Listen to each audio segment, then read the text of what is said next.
Hi, I'm John Stevenson. We're going to be looking at the book of Leviticus. If you remember, the book of Exodus ends where the tabernacle's finally been completed, and we read that the cloud covered the tent of meeting, and the glory of the Lord filled the tabernacle as the presence of God comes upon the tabernacle, and I suppose we could say that God enters the building. He's going to abide with his people. Now as we come to Leviticus, Exodus ended with the construction of the tabernacle, God coming into the tabernacle. Leviticus now tells us of the worship that's going to take place in the tabernacle, and it begins right where it left off, where the Lord calls to Moses from the tent of meeting, and he's going to outline the specifics of what he wants to take place within the tabernacle. So Leviticus begins, the first 7 chapters jump right into certain laws of the offerings, the various sorts of sacrifices that are going to be offered to the Lord, whether they be the burnt offering or the peace offering or this offering or that offering. These are all spelled out on how they are to be performed. Next, in chapters 8 through 10, we transition over from the laws of the offerings to the laws regarding those people that are officiating the offerings, that is, the priesthood. And we have some very careful regulations as to the priest, how they are to act, how they are to dress. And it's here in chapter 10 of Leviticus that we have the one place where instead of laws we transition over for just a bit to a narrative. And it's the narrative about how the sons of Aaron offer strange fire upon the altar, and as a result they are struck down. So it takes those laws and puts them into a context of a real life important event, how important this is, that your life depends upon it. So it's very important for the priest to follow these laws. Next we move from the laws of the priest to laws of purity and holiness. These are for the most part ceremonial purity, ceremonial holiness, where the Israelites, they're regulated as to what they eat and what they drink and how they act, and they are to be a set-apart people. In fact, that's the big idea of the book of Leviticus, that they are to be holy even as God is holy. Next we come to the Day of Atonement. We're going to slow down and look at this very, very carefully here in Leviticus chapter 16, because this is so very important, the things that take place on this day. And I want to suggest that this is the pivotal point, this is the central point in the entire book of Leviticus. We read that Aaron would enter the holy place with a bull for a sin offering and a ram for a burnt offering, and he would put on the holy linen tunic, and the linen undergarment should be next to his body, and he shall be girded with the linen sash and attired with the linen turban. These holy garments, he would prepare himself, he would bathe his body in water, put them on this appointed day, and he would take from the congregation of the sons of Israel 2 male goats for a sin offering. Now this aspect was unusual. There would be an offering in the morning, an offering in the evening, every morning, every evening.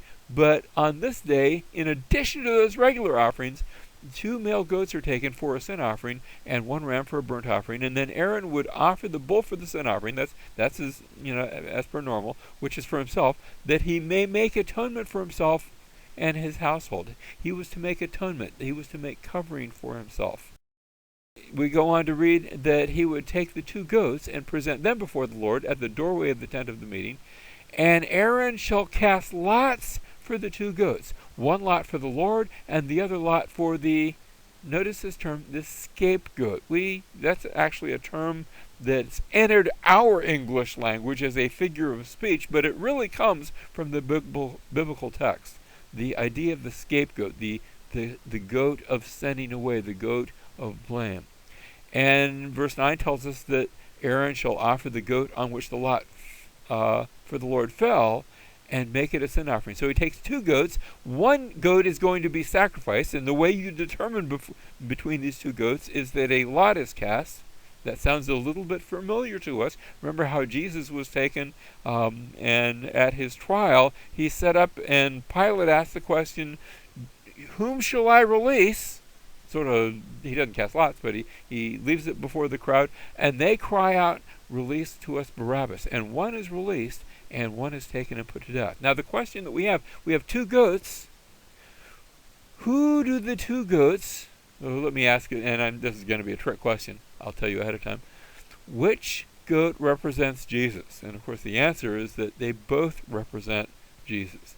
He is both the goat that is sacrificed for sin, but he's also the goat of sending away. Let's look at the goat on which the lot for the scapegoat fell shall be presented alive before the Lord to make atonement upon it, to send it into the wilderness as a scapegoat. So one goat is sacrificed. I think that represents Jesus. In fact, I think every sacrifice represents him. And one goat is sent into the wilderness as a goat.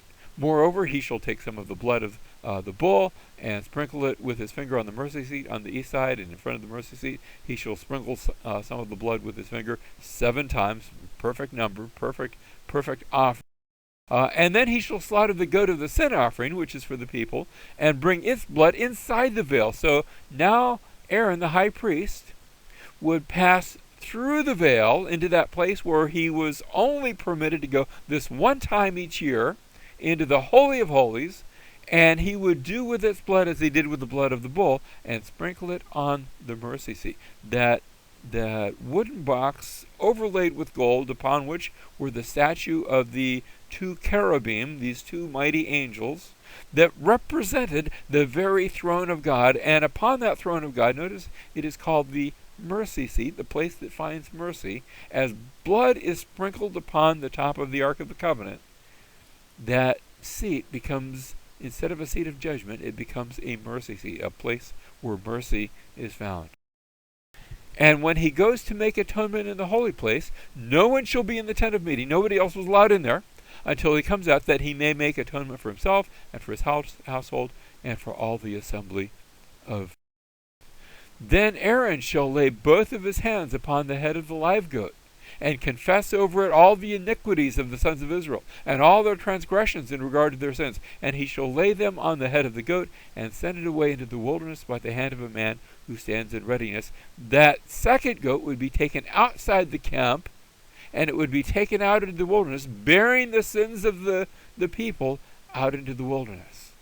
You know, much later in Jewish history, they began to wonder what would happen if that goat came back into the camp bearing all the sins. That'd be terrible. And so they actually put together the practice, not told here in Scripture, but they began the practice of taking the goat out to maybe a cliff and sort of pushing it over a cliff where that way it wouldn't come back. Well, the goat shall bear on itself all their iniquities to a solitary land, and he shall release the goat in the wilderness. They weren't supposed to push it over a cliff. They were supposed to release the goat in the wilderness. Again, a picture of what Jesus has done for us.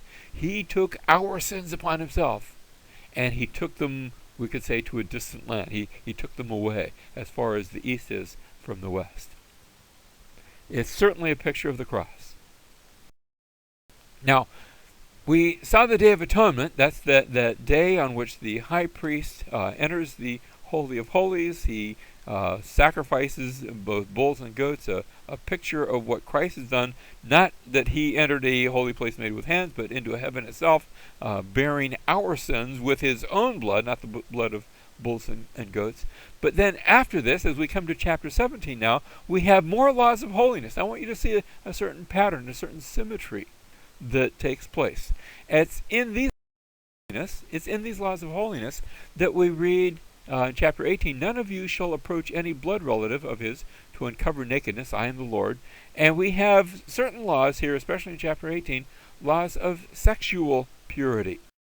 It's been noted by a Hebrew scholar, Calum Carmichael, in his book Law, Legend, and Incest in the Bible, that the lawgivers of the Pentateuch formulated these biblical laws about which we're reading, especially here in chapters 18 through 20, in relation to the biblical narratives. That is, as we read through the laws, we can't help but note that they are commenting on things that were earlier revealed in the book, especially in the book of Genesis.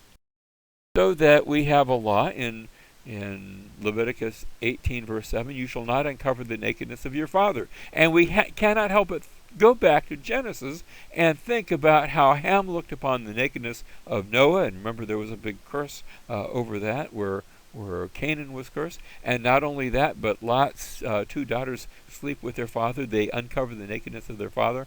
And so what what they had done in the past is now forbidden here in the book of Leviticus. Similarly, we have in chapter 18, verse 9, the nakedness of your sister, either your father's daughter, your mother's daughter, whether born at home or born outside, their nakedness you shall not uncover. And that reminds us of how Abraham says, when he, goes and gets in trouble and says, that's not my wife, that's my sister. At one point he actually says, well, Sarah really is my sister. Abraham was actually married to his half-sister, Sarah. And the law now says, you don't do that anymore. Now, back in Abraham's day, there wasn't a law for that, but now the law is given. You don't do that anymore. Chapter 18, verse 8, you shall not uncover the nakedness of your father's wife. And we probably didn't cover it in any detail, but there's actually a reference back in Genesis how Reuben slept with his father's concubine in Genesis chapter 35, verse 22. You're not supposed to do that anymore. In Leviticus chapter 18, verse 15, you shall not uncover the nakedness of your daughter-in-law. She is your son's wife. You shall not uncover her nakedness. And over in Genesis chapter 38, we read that story about how Judah had a child by his daughter-in-law, Tamar. That's not to, now there's a law against that. That's not to take place. In Leviticus 18:18, you shall not marry a woman in addition to her sister as a rival while she is alive to uncover her nakedness. And immediately we think of Jacob, who married both Leah and Rachel, who were sisters. That's not to happen anymore. Leviticus chapter 18, verse 19. In the middle of all these, we read, you shall not approach a woman to uncover her nakedness during her menstrual impurity. And we scratch our heads and we say, what's this command doing here? But even there's a reflection back to the book of Genesis. As we wonder, why is this brought up now? How does it relate to the previous verses? That instance where Rachel had stolen the teraphim, the gods of her father Laban, and Laban comes to get them back, and Laban's searching through the tent looking for them, and Rachel says, it's that time of the month, I can't get up, and she's doing that as a ploy to hide these idols, but it reminds us of that event, and so that's brought in here. So you shall not have, verse 20, you shall not have intercourse with your neighbor's wife to be defiled with her, and remember that Potiphar's wife attempts to seduce Joseph, attempts to do this, and now Joseph won't have any part of that, but that's not to take place either.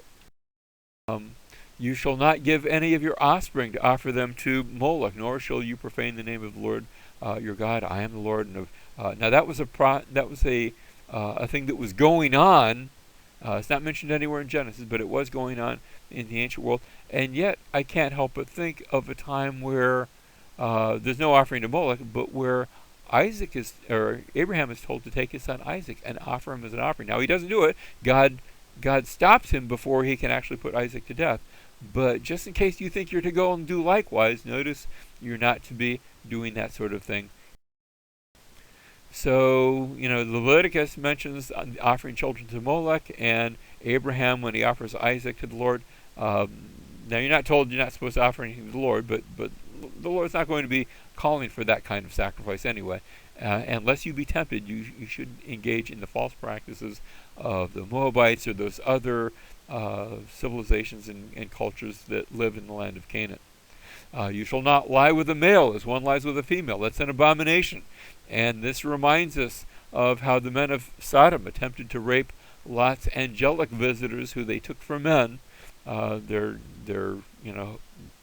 trying to engage in those homosexual actions, and the law in Leviticus says you shouldn't be doing that sort of thing. Even though it was done by the men of Sodom, that's not a good thing. Don't go there.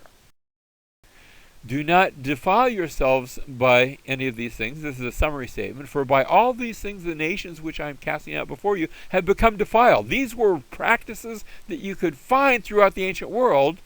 And God says, don't do those things. For the land has become defiled, therefore I have brought this punishment upon it. In fact, that's one of the reasons why Israel's allowed to go now back into the land and bring God's punishment against the land of Canaan is because of those defilements. Therefore I have brought its punishment upon it, so that the land has spewed out its inhabitants. So We have, laws of holiness in chapters 11 through 15. Here again in chapters 17 through 20, we have laws of holiness. Remember, we had laws of priests in chapters 8 through 10. Again, we have more laws of priests in chapters 21 and 22. So it's maintaining the symmetry of the book of Leviticus. Helps us to remember what's in it. It's a lot easier to remember things when there's a nice, easygoing, easy-seeing symmetry. We would almost expect to see more laws of the offering, but instead, what we're going to see is appointed times in chapters 23 through 25.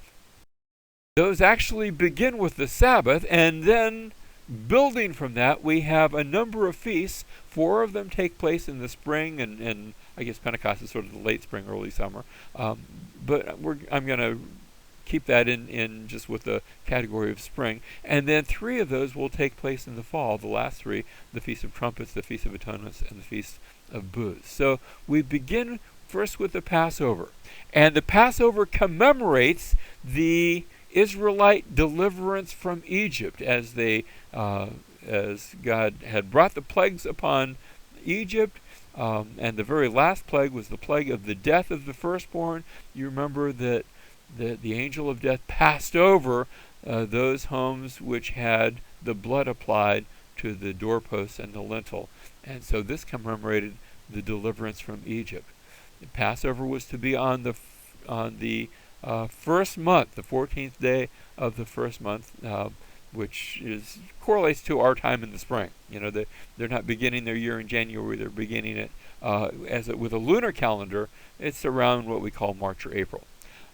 Next would be the Feast of Unleavened Bread, and this was a time correlating at the same time at the Passover, where one would go through their home, or back in Moses' day, their tent, and remove all of the leaven, where for an entire week they would eat no leaven in their bread. And it signified the removal of impurities of the old life, that old Egyptian life, that old life without God, and now they were going to be holy unto God.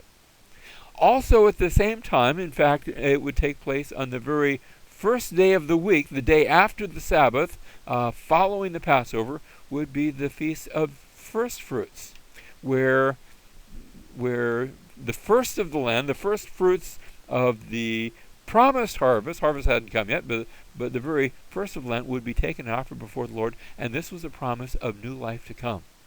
It's no accident that Jesus actually rises from the dead. His resurrection takes place on the day of first fruits, and certainly this too is a promise of new life to come. 50 days afterwards, you would have the Feast of Pentecost. In fact, the term Pentecost just means 50, so we could call it the Feast of 50, and this would signify the giving of the covenant. In fact, Jewish tradition has it that this marked the time of the giving of the law, their arrival at Mount Sinai as they're being given the law. And when we hear the term Pentecost, we think of the Holy Spirit coming, and there's a certain symmetry to this too, because back in Old Testament times, Pentecost signified the giving of the law, the giving of the covenant. In the book of Acts, chapter 2, in the New Testament, Pentecost signifies the giving of the spiritual law into our hearts, the law written on the inside, the giving of the new covenant, which is written on our hearts. And those are the spring feasts. Next we have the fall feasts. These take place in the fall. And first is the Feast of Trumpets. It began in later Judaism. It's never mentioned in the Bible this way, but in later Judaism, this would begin the new civil year. And so there would be the blowing of trumpets signifying things to come. Like I said, the biblical New Year always began in the springtime, but later on, and they would adopt this from the Babylonians, but it's never taught this way in the scriptures. But after the Babylonian captivity, they would begin thinking of that as the new year. So when you hear about Jewish folks speaking of Rosh Hashanah, the head of the year or the new year, they're really borrowing from Babylon when they do that. But that's one of the feasts, the Feast of Trumpets. And then next would be the Day of Atonement. We've already described that back in Leviticus chapter 16, but it's mentioned here again. And this would mark the time of the atonement for the nation. Now, we don't have the same depth of it here that's given here in chapters 24 and 25 as was given back in Leviticus chapter 16, because that had already been given, that had already been explained. But we have the Day of Atonement, and then finally, the final feast would be the Feast of Booths, or we could call it, I suppose, the Feast of Tents, the Feast of Tabernacles. And here this signified God dwelling his people.